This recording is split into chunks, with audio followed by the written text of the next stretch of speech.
भेद नहीं डालना चाहिए। यदि आप कुछ उनके बारे में जानते हो, दुल्हन या दूल्हे के बारे में, तो उसे गुप्त ही रखना चाहिए। और उसके पास आकर के ये नहीं कि पूरा वृत्तांत, पूरी कथा, राम कथा सुना दो। हाँ, विवाहे प्राण संकटे न्यायालय, भागवत कथा दूसरे दिन की। कहीं कहीं पर झूठ अगर किसी के प्राणों की रक्षा कर रहा हो तो झूठ बोला जा सकता है। माँ सूर्या देवी के प्रांगण में आज अब पता चल रहा है किसी को भागवत फांसी कथा लगने वाली है, वो निर्दोष है, तुम जाके सच सच बोल दो। जय माता दी। तो इसीलिए कहीं कहीं पर शास्त्र कहते हैं कि थोड़ा झूठ, किसी के प्राण संकट है, विवाह है, किसी इस लड़की का विवाह नहीं हो रहा, थोड़ा झूठ बोलने से वो 2-4 गुण और बढ़ा दो उसमें। पंडित जी भी बढ़ा देते हैं आजकल, तो लोग जाते हैं, महाराज कभी मिला है चिन्ह ने में लड़ाई दे मंगल हटा दियो। बड़ी महाराज जी बड़ी आजकल एक नई विडंबना आ गई है, वो कहते हैं कि नकली चिन्ह बना करके विडंबना दूर करो, मंगल भागा दो। और मंगल कहाँ भागेगा भाई? मंगल तो फिर मंगल बन के तुम्हारा घर आ रहा है, जवाई बन के। मंगल भागने वाला नहीं, ध्यान रखना है। जो नक्षत्र आपका है, जिस नक्षत्र में जन्म लिया है, वो नक्षत्र अपना फल दे करके ही रहता है। जय माता दी। तो ये नौमी देश बाबा जी हमारे सूर्या देवी मंदिर, भीमकों ने कहा ऐसा अनुचित काम हम नहीं करेंगे। हमारे संत रविंद्र मुनि साहब ब्रह्मदेव हैं, हमको क्या लाभ? ये हमारे चलो हम ऐसा काम कर भी दें तो हमको लाभ क्या है? ब्रह्मा जी ने कहा देखो, हम तुम्हें यज्ञ में जो बचा हुआ भाग होता है ना, वो आपको दे देंगे। देवकों ने धीरे धीरे रस्सी को खाना शुरू किया, और जैसे ही रस्सी अलग हुई, जोरदार आवाज आई, चारों ओर अंधकार व्याप्त हो गया, चारों ओर धूल उड़ने लगी, ऐसा लगा मानो बादल फट गया। थोड़ी देर बाद जब सब शांत हुआ तो सब लोगों ने देखा कि विष्णु का सर तो उनके धड़ से अलग हो चुका है, वहां तो विष्णु का सर है नहीं। सारे देवता रोने लगे, विलाप करने लगे, माँ हे जगतजननी ये क्या हो गया? अब हमारा कौन रक्षा करेगा? अरे जिससे रक्षा के लिए हम आए थे, जो हमारी रक्षा करेगा, उसका ही सर धड़ से अलग हो गया है। सब लोग चिल्लाने लगे, रोने लगे, कहाँ जाएंगे, क्या करें? इतने में त्रिगुणात्मिका भगवती जब देवताओं का कर्ण कंदन सुना, तो पुत्रो जायेत क्वचिदपि कुमाता न भवति, वो माता प्रकट होकर के कही, देवताओं ये सब मेरी ही माया है, मम माया दुरत्य जा, मेरी माया को कोई त्याग नहीं सकता। बड़े बड़े अमलात्मा विमलात्मा साधु संत योगेंद्र मुनेंद्र ये भी मेरी माया से नहीं बच सकते, ब्रह्मा तुम भी नहीं बच सकते, ये मेरी माया है। लक्ष्मी के श्राप के कारण आज इनका सर धड़ से अलग हुआ है। हाँ, इनकी धर्मांगिनी श्रीमती लक्ष्मी ने श्राप दिया था, इस कारण से इनका सर अलग हुआ। और जाओ घोड़े का सर लेकर के आओ और इन्हें इनके सर धड़ से जोड़ दो, ये पुनः जीवित हो उठेंगे। तो एक घोड़े का सर लाया गया और धन्वंतरी ने, जो देवताओं का वैद्य है, इसने पुनः भगवान विष्णु के सर पर धड़ जोड़ा, और भगवान के सर पर जैसे ही घोड़े का सर जुड़ गया तो हयग्रीव नाम से भगवान प्रकट हो गए। बोले हयग्रीव भगवान की जय हो। तो ये देवी की कृपा है। जय माता दी। एक हयग्रीव नाम का दानव था, इसने देवी को प्रसन्न किया और उस देवी से प्रसन्न होकर के वरदान मांगा, माँ मुझे ऐसा वर दीजिए कि मेरी मृत्यु कभी न हो, देवता मुझे जीत न सके, मैं सदा सदा के लिए अमर हो जाऊं माँ, मैं न शस्त्र से मरूं न अस्त्र से मरूं माँ, मुझे ऐसा वरदान दीजिए। पापा भी माँ ने कहा तथास्तु, तुम्हारा बैठे हैं, इच्छा कथा का पूर्ण हो, श्रवण कर रहे हैं। तुम्हारी मृत्यु तुम्हारे ही द्वारा हो। और यही हयग्रीव आज देवताओं को जो परेशान कर रहा था, तो भगवान ने हयग्रीव का रूप धारण कर हयग्रीव का वध कर दिया। सारे देवता निर्भय हो गए और माता सभी देवताओं ने एक स्वर में माता को हाथ जोड़ करके कहा,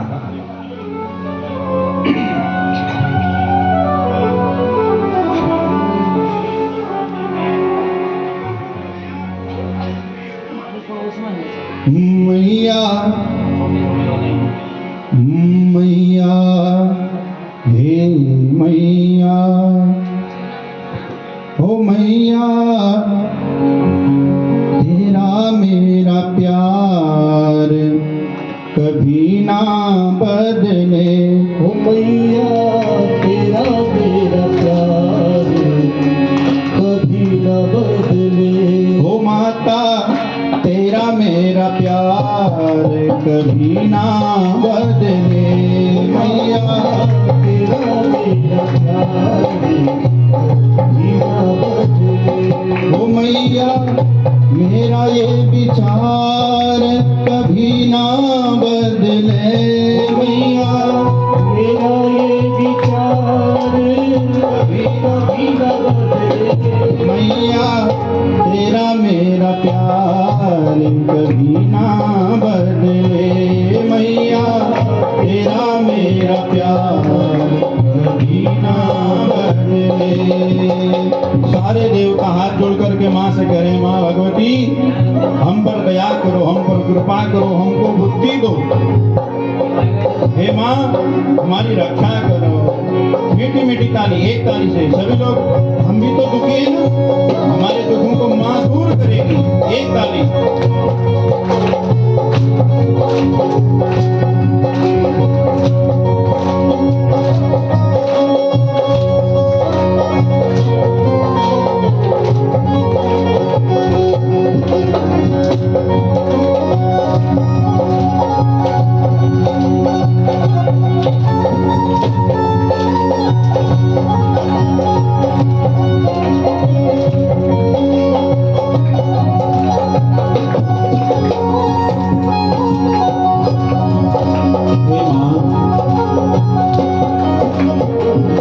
द्वार पे तेरे आता रहूं मैं।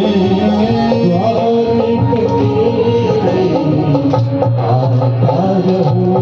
हे सूर्या देवी माँ, ओ द्वारे पे तेरे आता रहूं मैं। द्वारे पे तेरे आता रहूं। ओ चरणों में शीश झुकाता रहूं मैं। चरणों में शीश झुकाता रहूं। द्वारे पे तेरे आता रहूं मैं। द्वारे पे तेरे आता रहूं। ओ चरणों में शीश झुकाता रहूं मैं। चरणों में शीश झुकाता रहूं मैं। हो मेरा यह व्यवहार कभी ना बदले। मेरा यह व्यवहार कभी ना बदले। हो मैया तेरा मेरा प्यार कभी ना बदले। मैया तेरा मेरा प्यार कभी ना बदले। दोनों हाथ उठा करके अम्बे महारानी की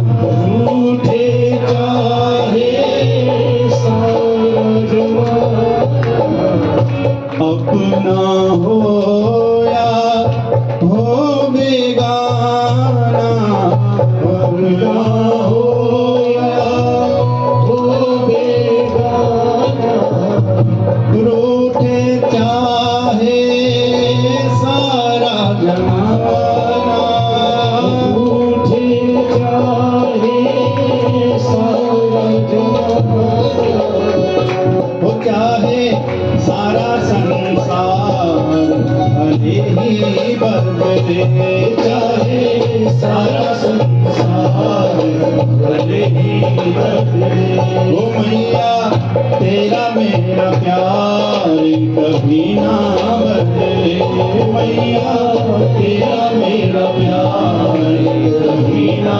बदले। दोनों हाथ उठा करके बोलिए अम्बेश्वरी मात की जय हो।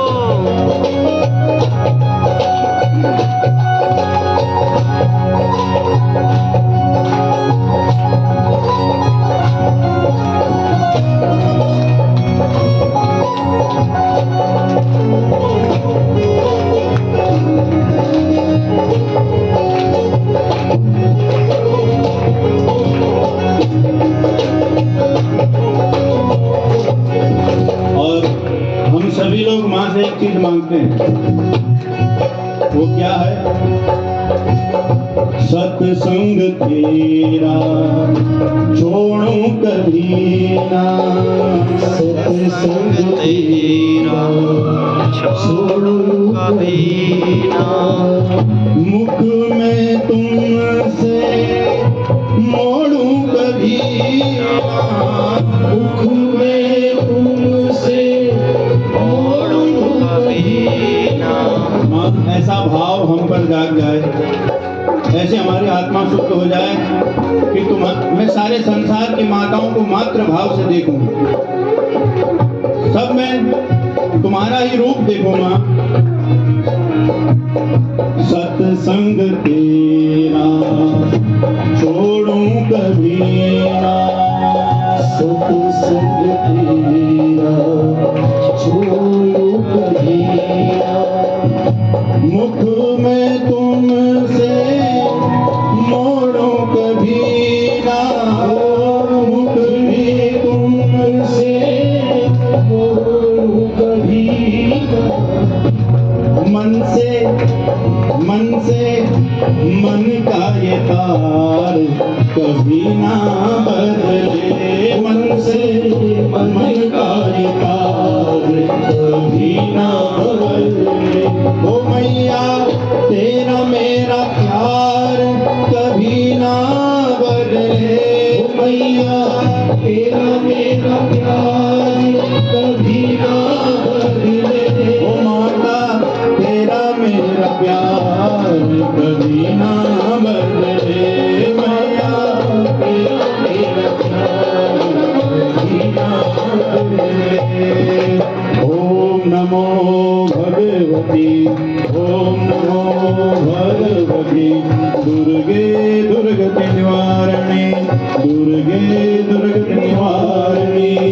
ओम ऐं ह्रीं क्लीं चामुण्डाय विद्ये नमो नमः। ओम ऐं ह्रीं क्लीं चामुण्डाय विद्ये नमो नमः। माता तेरा मेरा प्यार कभी ना बदले, मैया तेरा मेरा प्यार कभी ना बदले, मैया मेरा ये विचार कभी ना बदले, मैया तेरा ये विचार कभी ना बदले। मैया कौन कौन बदलना चाहता है कि हमारा माँ से संबंध छूट जाए? कोई नहीं चाहता ना। मैया तेरा मेरा प्यार कभी ना बदले माँ। सारे देवता प्रसन्न हो गए और माँ ने सबको आशीर्वाद दिया। जो इस चरित्र को सुनता है ना, हयग्रीव चरित्र को, उसको भगवती की असीम कृपा होती है। हाँ, हयग्रीव अवतार भगवान विष्णु का ही अवतार है। ऋषि बोले, हे स्वामी, आपने कहा था पंचवर्ष सहस्राणि बाहुपर्हणो विभो तावत् व्यक्ति बलोन्मत्तो प्रियतामिति केशव। देखो, तो ये दो असुर आपने कहे, मधु और केटव, इसके बारे में भी बताइए। पंचवर्ष सहस्राणि, 5000 वर्षों तक उनके साथ भगवान का युद्ध हुआ। क्यों हुआ? ऋषि सूत जी महाराज कहते हैं, देखो, मूर्ख और शंख, कौन कौन? मूर्ख और शंख दूसरे के फूंकने से बचते हैं।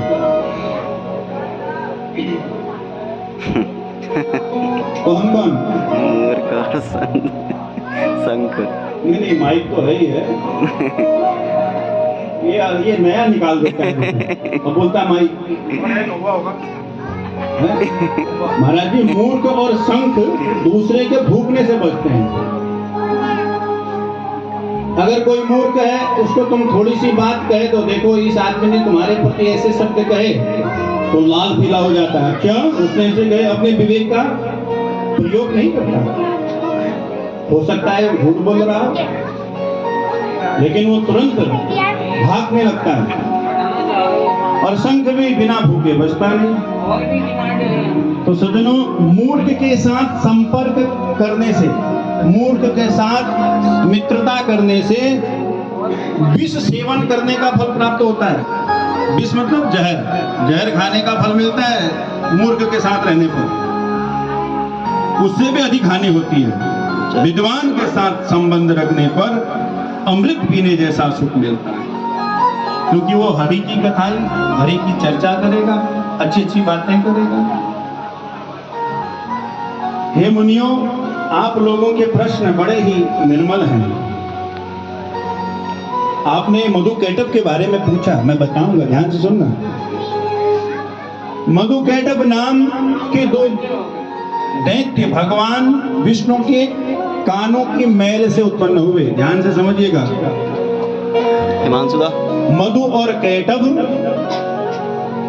भगवान विष्णु सरसैया पर सो रहे थे, तो उनके कान से प्रकट हो गए दो राक्षस।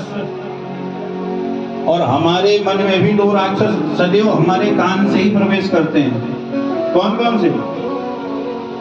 राग और द्वेष।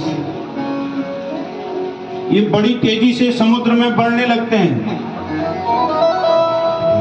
और कोई हमारे कान में आकर के कहते, महाराज जी आपने बड़ी अच्छी कथा करी, तो बड़ी प्रसन्नता हो जाती है, राग उत्पन्न हो जाता है। अरे महाराज, हमने अच्छी कथा करी। या किसी ने आपसे कह दिया, अरे महाराज आपके तो बड़े यश है, आप तो बहुत अच्छे आदमी हैं, आप तो धर्म कर्म में आगे रहते हैं। तो कान से सुना तो क्या पैदा हो गया? राग। राग असुरी तो है, अहंकार को पैदा कर देता है, अभिमान को पैदा कर देता है। और फिर दूसरे कान से सुना निंदा तो द्वेष पैदा हो गया। यही तो मधु कैटव है। राग और द्वेष का प्रतीक है दोनों। इसलिए अपनी अधिक स्तुति भी मत सुनो। अरे जो है परमात्मा का दिया हुआ है, हमारा क्या है। और किसी की निंदा भी मत सुनो, आपको द्वेष नहीं होगा। ये संसार चक्र ऐसा ही है। राग और द्वेष हमारे कानों से प्रकट होता है, और वो असुर प्रकट हो गया। अब जब दोनों प्रकट हुए एक साथ, भगवान विष्णु सो रहे, और ब्रह्मा जी, हमारे ब्रह्मा बाबा ना, ब्रह्मा मुरारी, ये बड़े भोले हैं, सीधे साधे हैं। जब ये नाभि कमल में भगवान के कमल से जब प्रकट हुए थे ना, तो इन्होंने चारों ओर देखा ऐसे करके कि मैं कहाँ आ गया, चारों ओर तो जल ही जल है, मैं जाऊं तो कहाँ जाऊं। तो चारों ओर देखने से इनके 4 सर प्रकट हो गए। अब ब्रह्मा जी की कथा करेंगे तो 3 दिन इसमें निकल जाएंगे। 3 दिन में भी पूरी नहीं हो पाएगी केवल ब्रह्मा जी की कथा। हाँ, ब्रह्मा जी के 4 मुख प्रकट हो गए। ऊपर को देखा तो 1 मुख और प्रकट हो गया। कितने हो गए? 5 मुख। अब आप कहो पंडित जी आप गलत सुना रहे हैं, ब्रह्मा जी के तो 4 ही मुख होते हैं। हाँ, ये बात सत्य है। ब्रह्मा जी ने ऊपर देखा तो 1 मुख ऊपर भी निकल आया, लेकिन इस मुख को भगवान विष्णु के चक्र में काट दिया, क्योंकि उस मुख से ब्रह्मा जी ने असत्य बात की। कथा प्रसंग छिड़ गया है तो थोड़ा सा छेड़ देते हैं, शांति। कौन टैक्स लग रहा है? थोड़ा डीजल ही चल रहा है, डीजल जाएगा। इतना तो धोला पार वाले डीजल रात दिन भी चलाएं तो तब भी कम है। तू बड़ा मैं बड़ा तू बड़ा। भगवान विष्णु और ब्रह्मा जी में युद्ध हो गया। किस में? ब्रह्मा जी में और विष्णु जी में युद्ध हो गया। मैं बड़ा तू बड़ा। भोलेनाथ तो कहते हैं तुम सब बड़े, मैं तो चला। डम डम डम डम रूप पकड़े भगवान भोलेनाथ। कर्पूर गौरम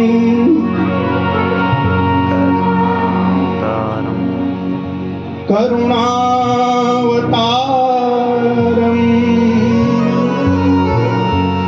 संसार सारम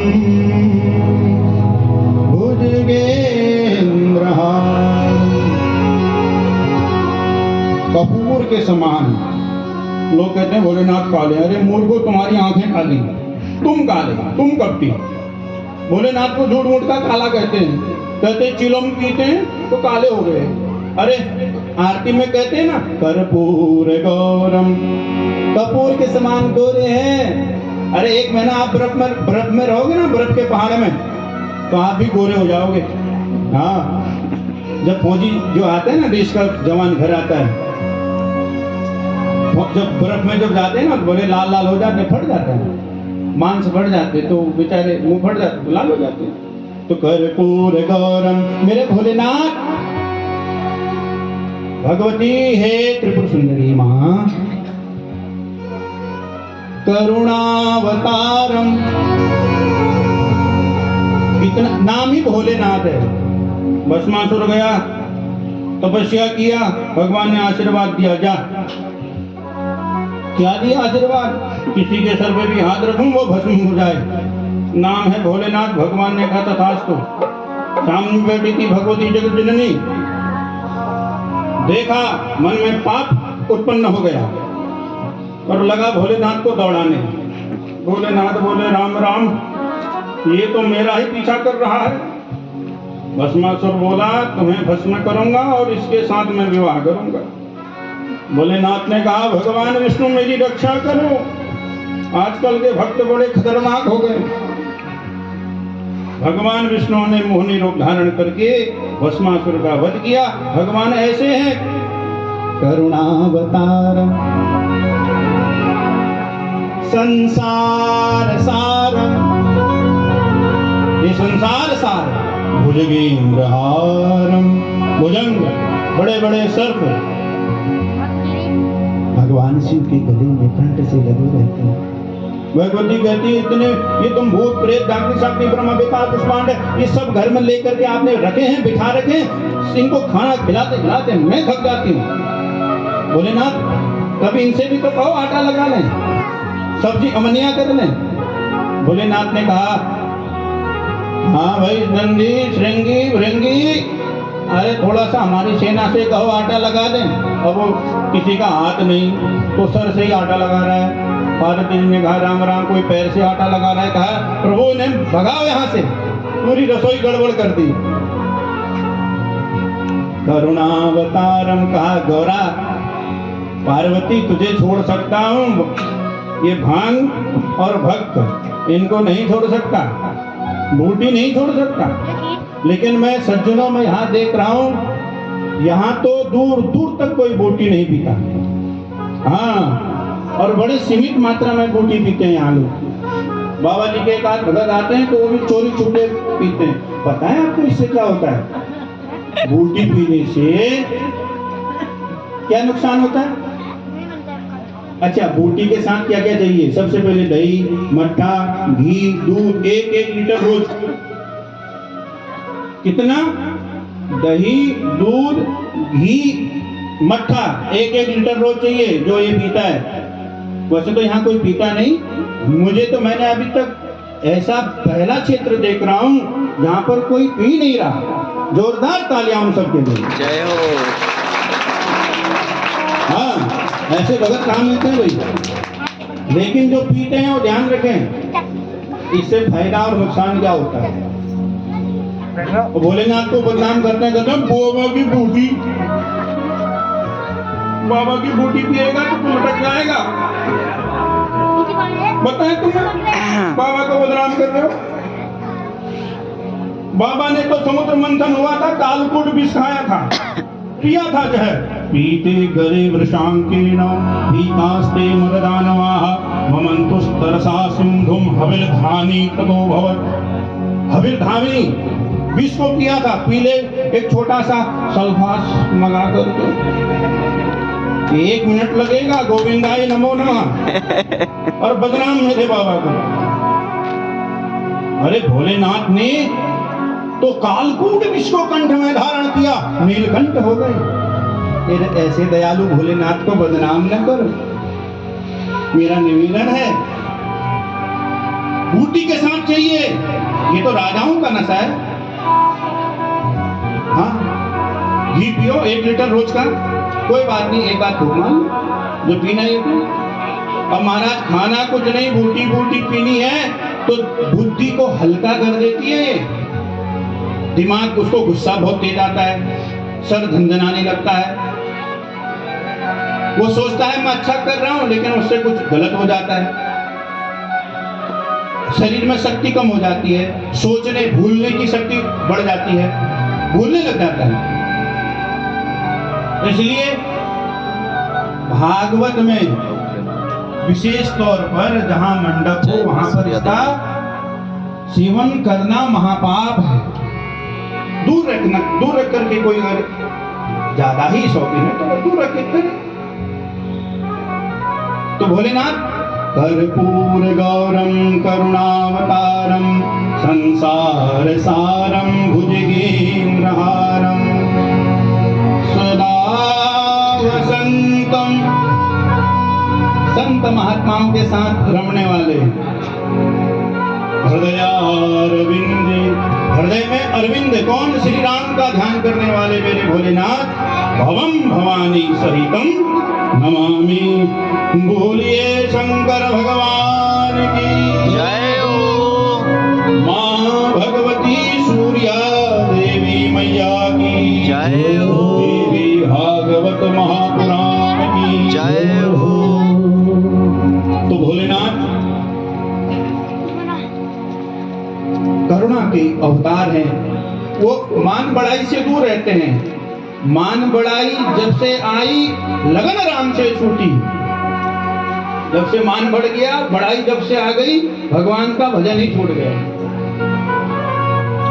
स्वामी स्वामी रटने लगे, किस्मत मेरी फूटी।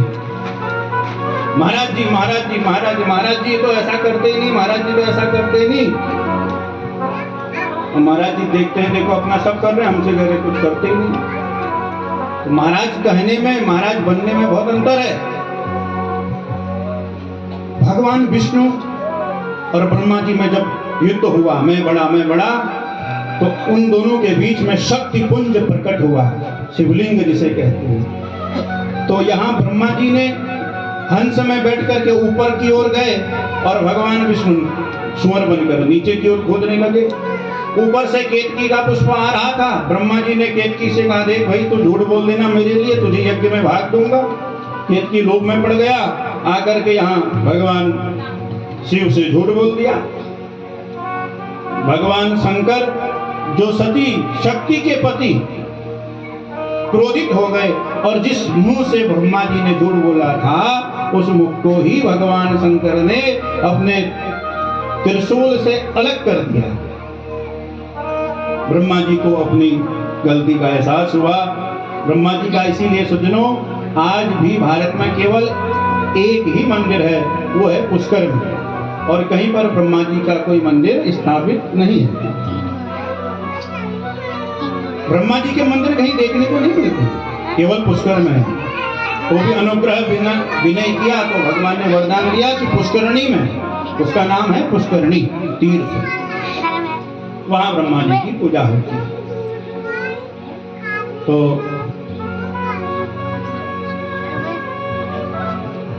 भगवान विष्णु ब्रह्मदेव आज देवी की स्तुति कर रहे हैं। देवी की स्तुति से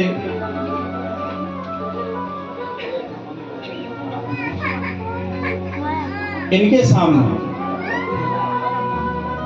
जब ये मधु कैटभ ब्रह्मा जी के पास पहुंचा, बड़ी सी गदा हाथ में लिया। गदा कितनी बड़ी है कि समुद्र में जब गदा मारते हैं तो पानी एक तरफ भागने लगता है। और सामने देखा ब्रह्मा जी बैठे हैं, मधु कैटभ जो भगवान के विष्णु के कान से प्रकट हुए थे, ब्रह्मा जी के पास पहुंचे, बोले भो वीर, अरे ब्रह्मा हमारे साथ युद्ध कर। ब्रह्मा जी ने कहा भैया मैं सीधा साधा, मुझे लड़ना झगड़ना नहीं आता, मेरे पीछे क्यों पड़े हो। अब तो ये गए, ब्रह्मा जी को कमलासन से, कमल के आसन से भगा दिया। ब्रह्मा जी डरे मारे भगवान विष्णु की स्तुति करने लगे, हे विष्णु भगवान मेरी रक्षा करो, ये महादुष्ट मुझे मार डालेंगे। मधु कैटभ ने भगवती की विशाल आराधना की थी, ऐसी आराधना करी, हेम हेम हेम हेम को जप करके भगवती को प्रसन्न किया। भगवती ने कहा तुम्हारी इच्छा के अनुसार तुम्हारी मृत्यु होगी। और आज जब भगवान विष्णु के पास ब्रह्मा जी आए, रोने लगे, स्तुति करने लगे, भगवान विष्णु योग निद्रा से जाग गए। महामाया की कृपा से भगवान विष्णु योग निद्रा से जागे, ब्रह्मा जी को कांपते हुए देख करके बोले ब्रह्मा जी क्यों कांप रहे हो, क्या बात है। ब्रह्मा जी बोले आप सोते हैं ना तो गड़बड़ हो जाती है, यहाँ सब असुर परेशान करने लग जाते हैं। ब्रह्मा जी बोले चिंता मत करो, अभी हम हैं। अब इन्होंने वरदान मांगा है कि हमारी इच्छा के विरुद्ध हमारी मृत्यु न हो, हमारी इच्छा से ही हमारी मृत्यु हो। अब यहाँ तुम्हारा युद्ध प्रारंभ हो गया। मधु कैटभ और भगवान विष्णु का घनघोर युद्ध प्रारंभ हो गया। 5000 वर्षों तक युद्ध होता रहा। जब युद्ध इतने वर्ष चला तो भगवान विष्णु थक गए। इन्होंने विष्णु की बहुत पिटाई करी, इतना मारा महाराज विष्णु के नस नस ढीली हो गई। विष्णु भगवान कहने लगे ब्रह्मा जी ने अच्छा फंसाया, मेरे पास आए थे, मैंने भी अपनी ताकत अपनी शक्ति से सोचा कि मैं इसे मार दूंगा, पर ये तो मुझ पर हावी होते ना, क्या किया जाए। तो मन ही मन जगदम्बिका का ध्यान भगवान विष्णु ने किया कि हे अम्बा मेरी रक्षा करो। तो महामाया है वो जो जगत को नचाती है, अपना दिव्य रूप धारण किया। मधु कैटभ भगवती को देख करके मोहित हो गए। भगवान विष्णु बोले शांते भीते त्यक्त शक्ति पतिते बालके तथा। शांते भीते, अरे वीरो शांत हो जाओ, थोड़ा सा विश्राम कर लो। इतने 1000 वर्षों से लड़ रहे हो, 5000 वर्षों से तुम हो दो और मैं हूं अकेला। अरे युद्ध बराबर में होता है, तुम दोनों ने मेरी नस नस ढीली कर रखी है, अरे कम से कम थोड़ा विश्राम तो कर लेने दो। अब भगवती थी सामने तो इनको दया आ गई, तो कहा ठीक है थोड़ा सा आराम करो। तो आज जब भी भगवान विष्णु थोड़ा सा आराम करने लगे तो फिर से भगवती का ध्यान किया, माँ अब आप मेरी रक्षा करो इनसे। भगवती ने अपने कृपामयी कटाक्ष इन प्यारे प्यारे नेत्रों से जब दानवों को देखा, मधुकैटभ को, तो उनसे कहा, हे दानवों, तुम्हारी मृत्यु कैसे होगी? तो वो लोग बोले, आवाम जहीम न यत्रोर्वी सलिलेन परिप्लुता। माँ, हे देवी, हमारी मृत्यु वहां हो, ये बहुत चालाक है, जहां जल ही जल हो, अर्थात भूमि न हो, क्योंकि भूमि तो थी नहीं, जल ही जल था। इन्होंने कहा कि हमारी मृत्यु वहां पर हो जहां सूखा न हो, जहां भूमि गीली हो, क्योंकि भगवान विष्णु भी जल में, अपना भी जल में। भगवती ने कहा तथास्तु। इतने में भगवान विष्णु को भगवती ने शक्ति दी और इन्होंने अपने शरीर को बढ़ाना प्रारंभ किया। और जैसे उन्होंने अपना शरीर बढ़ाया, उनका कंठ नदी से बाहर निकल गया। भगवान ने सुदर्शन चक्र निकाल करके मधुकैटभ का वध कर दिया। बोले मधुकैटभ मर्दव भगवान की जय हो। इसीलिए सज्जनों, मधुकैटभ के वध के बाद इनके शरीर से जो रक्त निकला, वही रक्त पृथ्वी मेदिनी के रूप से, इसको भी मर्दनी कहा गया है। मधुकैटभ मर्दनी। एक नाम धरती का क्या है? मेदिनी, धारणी, पृथ्वी, भूमि। ये क्या है? ये मधुकैटभ के जो शरीर से जो रक्त निकला ना, तो वो क्या बन गई? मेदिनी। बोलिए धरती माता की जय हो। भगवान के कार्य में कोई न कोई हेतु होता है। भगवान जो भी करते हैं ना, उसके पीछे कुछ न कुछ कारण होता है। अब कुछ लोग हैं कहते हैं भगवान ने इतने बड़े बड़े पहाड़ क्यों बना दिए, रोड बना देती तो कितना अच्छा था, इतना घूम टेढ़े मेढ़े भगवान ऐसे जाना पड़ता है, सीधा होता तो सीधे जाते। लेकिन भगवान ने सोच समझ करके, कुछ लोगों की आदत होती है ना, देखो महाराज वे जो जवाची ने वे चप्पल, एक लाल चप्पल पहन रखी, मैंने कहा तो ठीक थी को मुझे घड़े ठीक नहीं थी। अब भैया किसका दामाद न जाने कौन, और अपनी इतनी कल्पना करने में व्यर्थ का समय बर्बाद कर। दो मित्र थे, ध्यान से सुनना, टाइम कितना हो गया?